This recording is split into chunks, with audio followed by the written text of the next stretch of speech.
Hello friends, welcome back to my YouTube channel. दोस्तों, आज video में हम लोग पढ़ेंगे हिंदी वर्णमाला और विराम चिन्ह पढ़ेंगे। तो सबसे पहले हम लोग पढ़ेंगे हिंदी वर्णमाला।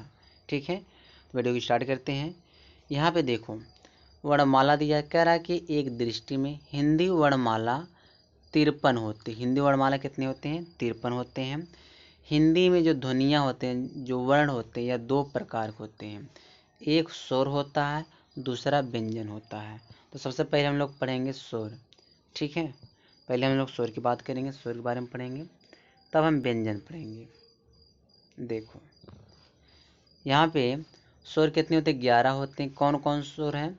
यहाँ देखो, छोटा, बड़ा, छोटी, बड़ी, छोटाऊ, बड़ाऊ, री, ए, ऐ, ओ, औ। ये टोटल कितने हो गए? 11 हो गए। तो 11 क्या होते हैं? स्वर होते हैं। ठीक है, तो 11 स्वर हो गए। अब यहाँ पे देखो, यहाँ पे मात्रा दिया है। मात्राएं की संख्या कितनी? टोटल 10 होती हैं। देखो, ये बड़ा का मात्रा है, ये छोटी की, ये बड़ी की, ये छोटा ऊ का है, ये बड़ा ऊ का है, ये री का है, ए का, ऐ का, ओ का, औ का मात्रा है। तो मात्रा टोटल कितने होते हैं? मात्रा टोटल होते हैं 10 होते हैं। और स्वर कितने होते हैं? टोटल 11 होते हैं। ठीक है, फिर कह रहा मात्रा के आधार पर स्वर के भेद। मात्रा के आधार पर स्वर दो प्रकार के होते हैं, यानी स्वर के दो भेद होते हैं। कौन कौन? तो यहाँ पे देखो दिया है, यहाँ पे पहला दिया है हास या लघु स्वर, जिसकी संख्या कितनी होती है? 4 होती है। दीर्घ या गुरु स्वर, जिसकी संख्या कितनी होती है? 7 होती है। तो हास स्वर कौन होता है? छोटा, छोटी, छोटाऊ, री, यह हास स्वर होते हैं। ठीक है, या मात्रा या उच्चारण काल के आधार पर। ठीक है, यानी कि एक मात्रिक होते हैं। तो ये जो होते हैं हास स्वर होते हैं। हास स्वर होते हैं यानी लघु स्वर जिसको कहते हैं। छोटा, छोटी, छोटाऊ, री, ये हमारे लघु स्वर होते हैं। अच्छा, दीर्घ स्वर कौन होते हैं? तो दीर्घ स्वर 7 होते हैं। कौन कौन है? बड़ा, बड़ी, बड़ाऊ, ए, ऐ, ओ, औ। ये क्या होते हैं? दीर्घ दीर्घ स्वर हैं। ठीक है, मात्रा या उच्चारण काल के आधार पर द्विमात्रिक होते हैं। चलिए आगे देखते हैं। द्विमात्रिक देखो क्या होता है। द्विमात्रिक के दो भेद होते हैं। एक मूल दीर्घ स्वर, सजाती संधि स्वर, संयुक्त दीर्घ स्वर, विजातीय संधि स्वर, ए, ऐ, ओ, औ, ये 4 होते हैं।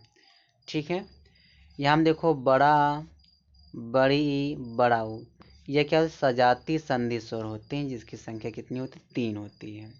समझ पा रहे हैं? आगे देखते हैं। अब हम बात करते हैं, यहाँ पे नीचे यहाँ दिया है अयोग्यवा। अंग आह वर्णों की संख्या 2 होती है। अयोग्यवा कितने होते हैं? 2 होते हैं। एक अंग आह या अयोग्यवा होते हैं। अयोग्यवा हिंदी की वर्णमाला के अनुसार ये जो बिंदी है, ये सब क्या होता है? मतलब यंग की बिंदी है तो यह अयोग्यवा है, तथा विसर्ग जो यह बिंदी किसकी है? विसर्ग की है। इसको क्या कहेंगे? अयोग्यवा कहते हैं। यानी कि अंग आह क्या होता है? अयोग्यवा होता है। फिर कह रखो, का आधार लेकर अंग तथा आह के रूप में दिखाया जाता है। वस्तुतः ये स्वर ध्वनियाँ होते हैं। ध्वनियाँ तो हैं नहीं, या परंपरागत ढंग से इन्हें स्वरों से निगाया जाता है। संस्कृत के व्याकरण ने इन्हें अयोग्यवा कहा जाता है। कहने क्या मतलब है कि जो या अंग आहा होते हैं या अयोग्यवा होते हैं। ठीक है, फिर यहाँ दिया अनुस्वार और विसर्ग दोनों स्वर भी हैं, व्यंजन भी हैं। आचार्य किशोरी दास वाजपेयी इन्हें अयोग्यवा कहते हैं। जो योग ना होने पर साथ रहे उन्हें अयोग्यवा कहते हैं। ठीक है, चलिए आगे देखते हैं। हिंदी वर्णमाला की कुल वर्णों की संख्या 53 है। ठीक है, यहाँ दिया केंद्रीय हिंदी निदेशालय भारत सरकार द्वारा प्रकाशित देवनागरी लिपि एवं हिंदी का मानवीकरण पुस्तक के अनुसार मूल स्वर 11, अयोग्यवा 2, मूल व्यंजन 33, संयुक्त व्यंजन 4। फिर यहाँ क्या दिया है? यहाँ देखो, एक मिनट, उत्चित द्विगुण व्यंजन 2 होते हैं। फिर यहाँ देखो, यहाँ दिया विशिष्ट व्यंजन 1 होता, वर्ण 53 होते हैं। अब हम लोग बात करेंगे व्यंजन के।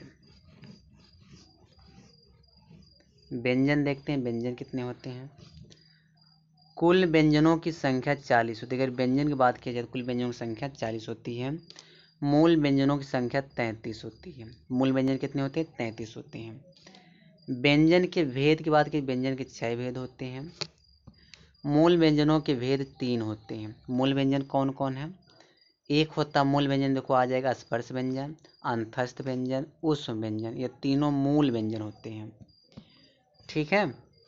अब पूरा अगर टोटल व्यंजन की बात किया जाए, अगर टोटल व्यंजन की बात करें तो एक स्पर्श या वर्गीय उदित व्यंजनों की संख्या 25 होती है। अंतस्थ व्यंजनों की संख्या 4 होता है। ऊष्म व्यंजनों की संख्या 4 होता है। संयुक्त व्यंजनों की संख्या 4 होता है।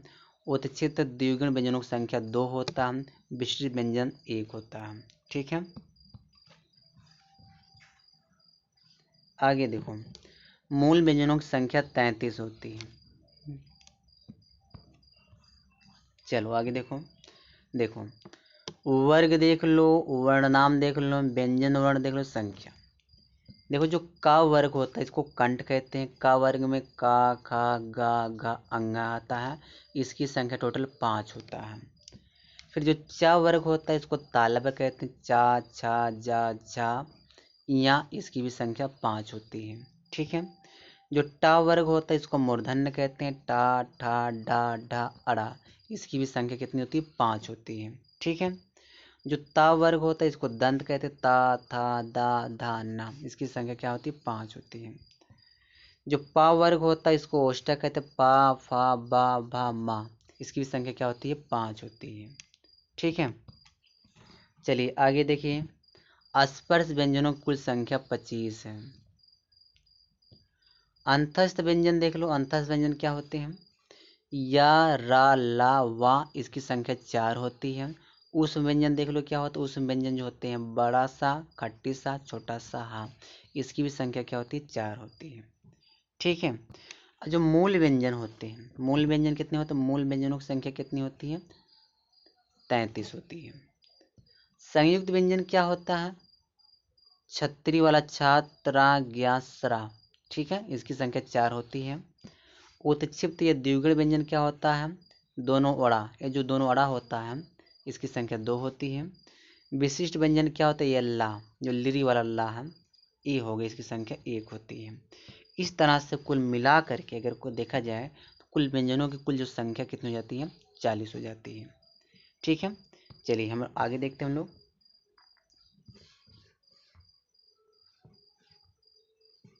देखो यहाँ दिया वर्णमाला। वर्णमाला किसे कहेंगे? वर्णों के व्यवस्थित क्रमबद्ध समूह को वर्णमाला कहते हैं। ठीक है। फिर यहाँ देखिए, जबकि वर्णों के अव्यवस्थित अक्रमबद्ध समूह को वर्ण समूह कहते हैं। स्वर की परिभाषा, जिन वर्णों का उच्चारण बिना कोई अवरोध के तथा बिना किसी दूसरे वर्ण की सहायता से होता है उन्हें स्वर कहते हैं। ठीक है। अब हम बात करेंगे स्वरों का वर्गीकरण। स्वरों का वर्गीकरण, तो यहाँ देखो उच्चारण में लगने वाले समय या मात्रा कालमान के आधार पर स्वर। तो स्वर पहले देखो, उच्चारण में लगने वाले समय के आधार पर, मात्रा के आधार पर स्वर कितने होते हैं? 2 प्रकार होते हैं। एक हास्य स्वर या लघु स्वर जिसको कहते हैं मूल स्वर होते हैं, एक मात्रिक स्वर होते हैं, और दूसरा होता है दीर्घ या गुरु या संधि स्वर जिसको कहते हैं द्विमात्रिक स्वर होते हैं। ठीक है। एक ही चीज समझते हैं, पहले समझते हैं हास्य स्वर। इसकी परिभाषा क्या होगी? जिन स्वरों के उच्चारण में कम से कम समय लगता है उन्हें हास्य स्वर कहते हैं। कह रहा है फिर ये जो 4 होते हैं, कौन कौन? छोटा, छोटी, छोटाऊ, री, इनकी संख्या कितनी होती है? 4 होती है। और यहाँ देखो दीर्घ स्वर दिया, गुरु स्वर क्या होता है? जिन स्वरों के उच्चारण में हास्य स्वरों से अधिक समय लगता है उन्हें दीर्घ स्वर कहते हैं। इनकी हिंदी में 7 होते हैं, यानी कि इनकी संख्या कितनी होती है? 7 होती है। कौन कौन है? बड़ा, बड़ी, बड़ाऊ, ऐ, ओ, औ, इनकी संख्या कितनी होती है? टोटल 7 होती है। ठीक है। अब हम बात करेंगे रचना, संरचना, बनावट, निर्माण, व्युत्पत्ति के आधार पर स्वरों की संख्या। देखो दो टाइप स्वर होते हैं, मूल स्वर या जड़ स्वर, नैसर्गिक स्वर, बीजाक्षर स्वर, दीर्घ स्वर, संधि स्वर, कृत्रिम स्वर, बनावटी स्वर, संयुक्त स्वर। ठीक है। वे स्वर जो अपने आप में स्वतंत्र हैं, जिनका निर्माण किसी अन्य स्वर के योग से नहीं हुआ, ठीक है, वो कौन स्वर कहलाएंगे? नैसर्गिक स्वर कहलाएंगे। नैसर्गिक यानी कि मूल स्वर कहलाएंगे। इसके कई नाम हैं, तो छोटा, छोटी, छोटा और री, ये सब क्या होते हैं? नैसर्गिक स्वर होते हैं। आगे देखो, ये जो दीर्घ स्वर होते हैं, जिसको कृत्रिम स्वर, बनावटी स्वर कहते हैं, कह रहा है इनकी परिभाषा क्या बनेगी? वे स्वर जो दो स्वरों की संधि यानी मेल से बनने हैं, उसे दीर्घ स्वर या संधि स्वर, कृत्रिम स्वर या बनावटी स्वर या संयुक्त स्वर कहते हैं। ठीक है, चलो आगे देखो। यहाँ देखो, छोटा छोटा मिलकर क्या बनाता? बड़ा। छोटी छोटी मिलकर क्या बनाती? बड़ी। छोटा छोटा मिलकर क्या बनता? बड़ा। छोटा आ छोटी मिलकर बनते ए। छोटा या ए बन के आए, मतलब छोटा आ और ए मिलकर बनते हैं ए, और छोटा छोटा मिलकर बनता ओ। फिर यहाँ पे छोटा आ ओ मिलकर बनता आओ। ठीक है, फिर यहाँ पे क्या कह रहा है? यहाँ जो दीर्घ स्वर की पूछ रहा टाइप, दीर्घ स्वर के दो प्रकार होते हैं। एक होता सजाती संधि स्वर या मूल दीर्घ स्वर, विजातीय संधि स्वर या संयुक्त दीर्घ स्वर। ठीक है, देखो यहाँ दिया सजाती संधि स्वर। संधि स्वर में स्वर वे स्वर हैं जो एक समान स्वरों की संधि से बने स्वर्ग दीर्घ हैं। ठीक है, जैसे छोटा छोटा मिलकर क्या बनाएगा? बड़ा। दोनों छोटी मिलकर क्या बनाएंगे? बड़ी। दोनों छोटा मिलकर क्या बनेंगे? बड़ा। ठीक है। अब यहाँ दिया है विजातीय संधि स्वर या संयुक्त दीर्घ स्वर, क्या परिभाषा होता है? तो यहाँ पे देखो दिया है, विजातीय संधि स्वर वे स्वर हैं जो अलग अलग स्वर की संधि से बने हैं। देखो यानी छोटा और छोटी मिलकर क्या बनते? ए। छोटा और ए मिलकर बनाएंगे ए। छोटा आ छोटा ओ मिलकर बनेगा ओ। छोटा ओ मिलकर बनेगा आओ। ठीक है, चलिए आगे देखते हैं विजातीय स्वर के भेद। जो विजातीय स्वर होते हैं, इसको दो टाइप होते हैं, एक गुण संधि स्वर, वृद्धि संधि स्वर या मिश्रित संधि स्वर। तो देखो इसमें क्या होगा? छोटा छोटी मिलकर बन जाते ए। छोटा छोटा ओ मिलकर, छोटा आ छोटा ओ मिलकर बनते ओ। जो वृद्धि संधि स्वर है, इसमें छोटा आ और ए मिलकर बनता आए, और छोटा ओ मिलकर बनता आओ। ठीक है, चलिए आगे देखते हैं। अब हम बात करेंगे हिंदी स्वरों का वर्गीकरण उच्चारण की दृष्टि से। स्वर ध्वनियों का समान परिचय, जीव का भाग। ठीक है, देखो कहने क्या मतलब, जीव के भाग के आधार पर स्वरों की संख्या। तो तीन टाइप होते हैं, एक होता अग्र स्वर, दूसरा मध्य स्वर मतलब पक्ष स्वर, यानी कि अग्रभाग, मध्य भाग, पक्ष भाग। ठीक है, परिभाषा देखते हैं, इन सबका परिभाषा समझते हैं। जिन स्वरों के उच्चारण में जीव का अगला भाग ऊपर नीचे उठता है वह अग्र स्वर कहे जाते हैं। उसको क्या कहते हैं हम? उसको अग्र स्वर कहते हैं। ठीक है, कौन कौन अग्र स्वर होते हैं? तो अग्र स्वर होते हैं, जैसे छोटी, बड़ी, ए, इनकी संख्या 4 होती है, क्या होते हैं? अग्र स्वर होते हैं। ठीक है, आगे देखो मध्य स्वर। देखो मध्य भाग यानी कि मध्य स्वर, परिभाषा क्या होगा? परिभाषा होगा हिंदी में छोटा आ स्वर केंद्रीय स्वर है। देखो कह रहा है इसके उच्चारण में जीभ का मध्य भाग थोड़ा सा ऊपर उठता है। जैसे तो जो इसमें मध्य स्वर क्या आता है? छोटा आ मध्य स्वर में आता है। ठीक है, चलिए और पक्ष स्वर देखिए, यहाँ का जिन स्वरों के उच्चारण में जीभ का पिछला भाग समान स्थिति से ऊपर उठता है पच स्वर कहे जाते हैं, उसको पच स्वर कहते हैं। कौन कौन पच स्वर होते हैं? यहाँ पे देखो, बड़ा, छोटा ऊ, बड़ा ऊ, ओ, औ। ठीक है, इसकी संख्या टोटल 5 होती है। एक और जोड़ लो, ये वाला स्वर, टोटल हो जाते हैं 6 हो जाते हैं। टोटल 6 होते हैं पच स्वर। ठीक है, देखो इसको थोड़ा जूम कर दूं।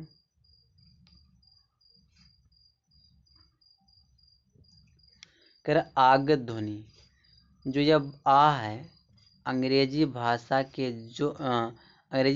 के जो शब्द देवनागरी लिपि में प्रयुक्त हुए उनमें इस ध्वनियों का प्रयोग बहुतायता होता है, अतः इन ध्वनियों को पच स्वर के अंतर्गत रखा जाता है। यानी कि जो अंग्रेजी शब्द से क्या आया है, यह आया आपका, यह जो बड़ा आ है यह आपका आया है। फिर कह रहा है कि हिंदी में स्वरों की संख्या कितनी होती है? 11 होती है। फिर दिया देवनागरी लिपि और संस्कृत भाषा में स्वरों की संख्या 13 होती है। ठीक है, ये री वाला लिरी को जोड़ करके। आगे देखो, संस्कृत में प्रयुक्त देवनागरी लिपि में लिरी, ये जो तीनों है सम्मिलित होते हैं, जबकि हिंदी में नहीं, ये संस्कृत में सिर्फ यूज होते हैं। फिर कह रहे हिंदी में शुद्ध स्वरों की संख्या 10 होती है। अगर शुद्ध स्वर कहे तो कितना माना जाएगा? 10 माना जाएगा। ठीक है, री नहीं माना जाता है। तो कह रहा री या री बनता है, या दीर्घ स्वर संधि में नहीं होता है। री का वर्तमान उच्चारण रा प्लस ई मिलकर री होने लगा है, तथा इसका उच्चारण करते समय जिह्वा मूर्धा को स्पर्श करती है, अतः यह हिंदी में शुद्ध स्वर नहीं है। इसलिए हिंदी में, यहाँ दिया है ना, इसलिए हिंदी में शुद्ध स्वरों की संख्या 10 होती है। यानी कि जो री होता है उसको हम शुद्ध स्वर नहीं मानते हैं। चलिए आगे देखिए, यहाँ दिया जीव के भाग के आधार पर स्वरों की संख्या बात हो रही है। तो यहाँ पे देखो, संवृत स्वर होते हैं, जो अग्रभाग होता है, ये छोटी और बड़ी ही होते हैं। ठीक, मध्य भाग में कुछ नहीं होता, पश्च भाग में क्या होता है? छोटा ऊ, बड़ा ऊ। तो ये किस में आ जाते हैं? यानी कि दोनों ई, दोनों ओ, ये टोटल 4 हो जाती है। ये आते हैं संवृत स्वर में। ठीक है, याद रखें, संवृत स्वर में ये दोनों आते हैं, दोनों ई और दोनों ओ। ठीक है, अर्ध संवृत स्वर में क्या आते हैं? ए आ जाता है, ओ आ जाता है। यानी ए और ओ या अर्ध संवृत स्वर हैं, इसकी संख्या 2 हो जाती है। अर्ध विपरीत स्वर में क्या क्या आता है? आई आता है, आ आता है, औ आता है, आ आता है, इसकी संख्या 4 होती है। विपरीत स्वर में क्या आता है? बड़ा आ आता है। ठीक है, और स्वरों की संख्या की बात की जाए, टोटल 4 1 5 5 1 6, टोटल 6 हो जाते हैं। चलो आगे देखते हैं, मुंह के खुलने के आधार पर स्वरों की संख्या। मुंह के खुलने के आधार पर स्वरों की संख्या कितनी होती है? 2 होते हैं, संवृत स्वर, एक विपरीत स्वर। परिभाषा देखो क्या दिया यहाँ पे, जिन स्वरों के उच्चारण में मुख सबसे कम खुलता अर्थात लगभग बंद रहता है, उसे संवृत स्वर कहते हैं। यहाँ पे संवृत स्वर कौन कौन है? दोनों ई, दोनों ऊ, यानी छोटी, बड़ी, छोटा ऊ, बड़ा ऊ, यह क्या होते हैं? यह संवृत स्वर होते हैं। ठीक है, अब यहाँ पे दिया है विपरीत स्वर। परिभाषा दिया है कि जिन स्वरों के उच्चारण में मुंह सबसे अधिक खुलता है अर्थात पूरा खुला रहता है, उसे क्या कहते हैं? विपरीत स्वर कहते हैं। कौन विपरीत स्वर में आता है? सिर्फ बड़ा आ आता है। ठीक है, चलिए आगे देखते हैं हम लोग।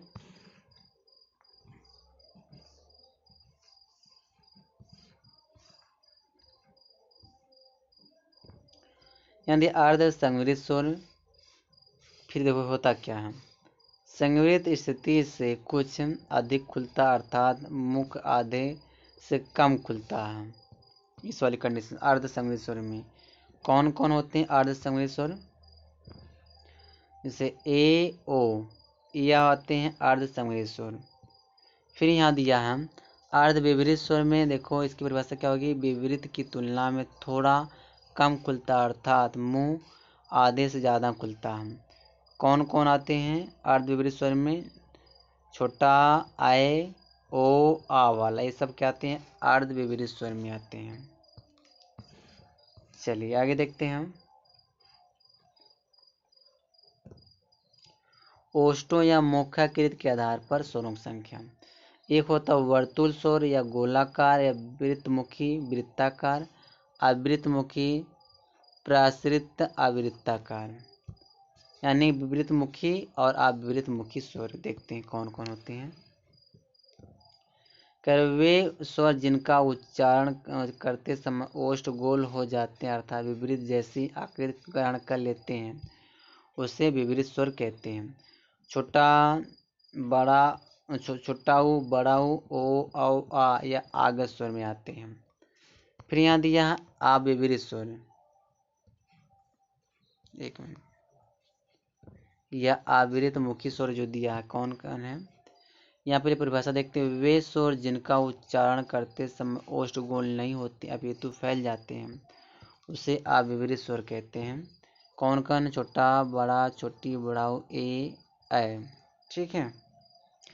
यहाँ दिया है री अर्धवृत्ताकार स्वर। जो री होता हुआ कौन स्वर? अर्धवृत्ताकार स्वर है। यहाँ देखिए उच्चारण के आधार पर स्वरों के 6 भेद होते हैं। कंठ स्वर में छोटा बड़ा आ आता है, तालव्य स्वर में छोटी बड़ी ई आता, मूर्धन स्वर में री आ जाता है, ओष्ठ स्वर में छोटा ऊ बड़ा ऊ आ जाता, कंठ तालव्य में ए या ऐ आता है। ठीक है। और कंठोष्ठ स्वर में ओ औ होता है। ठीक है। चलिए हम लोग अयोगवा ध्वनियाँ पढ़ चुके। कौन होते हैं? छोटा अंग आ या क्या कहलाते हैं? अयोगवा ध्वनि। जैसे कंपन में अंग का मात्रा अलग, पुना पे आ का मात्रा, तो कंपन और पुना या अयोगवा है। ठीक है, देख लो। अयोगवा अंग जिसपे दोनों अयोगवा होते हैं, और आहा ये भी अयोगवा है। कहने मतलब है अगर अंग के बिंदी रहेगी तब भी अयोगवा, आहा की जो बिंदी रहेगी, विसर्ग की बिंदी तब भी क्या रहे? अयोगवा रहेगा। तो जिसपे अंग की बिंदी लगी रहे तो उसको अनुस्वार कहते हैं। जिसपे आहा यानी जिसपे आहा की बिंदी लगी उसको विसर्ग कहते हैं। ठीक है, देखो उच्चारण स्थान नासिका, कंठ, काकल संस्कृत भाषा में। ठीक है। घोष तत्व सघोष, सघोष सघोष। प्राण तत्व अल्प प्राण महाप्राण। उच्चारण में ये क्या होते हैं? अंग या अड़ा ना मा या क्या कहलाते हैं? अनुस्वार। ठीक है। और जो आ होता है या विसर्ग होता है। चलिए आगे देखते हैं। यहाँ जो अनुस्वार जिसपे बिंदी लगा रहे अंग की उसको अनुस्वार कहते हैं। दिया जब किसी वर्ण का उच्चारण करते समय हवा केवल नाक से निकलती है तब उसे प्रकट करने के शिरोरेखा के ऊपर बिंदु यानी कि बिंदु का चिन्ह लगाया जाता है, इसे ही अनुस्वार कहते हैं। देखो इसे बंदर पे अंग की बिंदी लगा तो बंदर क्या? अनुस्वार है। कंधा पे अंग की बिंदी है का पे तो अनुस्वार है। संग, लंगर ये सब क्या होते हैं? अनुस्वार होते हैं। ठीक है। फिर यहाँ दिया पंचम वर्ण के स्थान पर अनुस्वार का प्रयोग बिंदु के रूप में किया जाता है। फिर यदि शब्द में अनुस्वार के बाद जो व्यंजन लगा हो उसी वर्ग के पंचम वर्ण को अनुस्वार के रूप में बोला या लिखा जाता है। चलिए आगे देखते हैं। जैसे का वर्ग है, जैसे गंगा है तो का वर्ग में अंग आता है। अंगा, देखो अंगा यहाँ देखो बिंदी लगी ना गंगा पे तो यह आपका अनुस्वार है। ता वर्ग में देखो ना वाला लास्ट में ता वर्ग में आता है तो पंथ पे लगा ना अंग की बिंदी है क्या? अनुस्वार है। इसी तरह सब दिया है। ठीक है, चलिए आगे देखते हैं। यहाँ पे समझते हैं अनुनासिक। अनुनासिक में जिस पे चंद्रकाड़ी बिंदी रहेगी उसको अनुनासिक समझेंगे। तो क्या दिया, जब किसी वर्ण का उच्चारण करते समय हवा नाक और मुख दोनों से निकलती है तब उस वर्ण के आधार उस वर्ण के ऊपर चंद्र बिंदु लगाया जाता है, इसे ही अनुनासिक कहते हैं। जैसे पंखुड़ी में देखो, पा पे अनुनासिक यानी चंद्रकाट की बिंदी है, तांगा पे ताप पे जो है चंद्रकाट बिंदी है, लहंगा में हाथ पे चंद्रकाट बिंदी, धसना हंसी, तो इसमें सब क्या लगा, चंद्रकाट बिंदी, इसको क्या कहेंगे, अनुनासिक कहेंगे। बहुत बड़ा चैप्टर दोस्तों है, तो इसको मैं सोच रहा हूँ 2 वीडियो में इसको कंप्लीट किया जाए। तब तक के लिए दोस्तों इसी वीडियो में यहीं तक।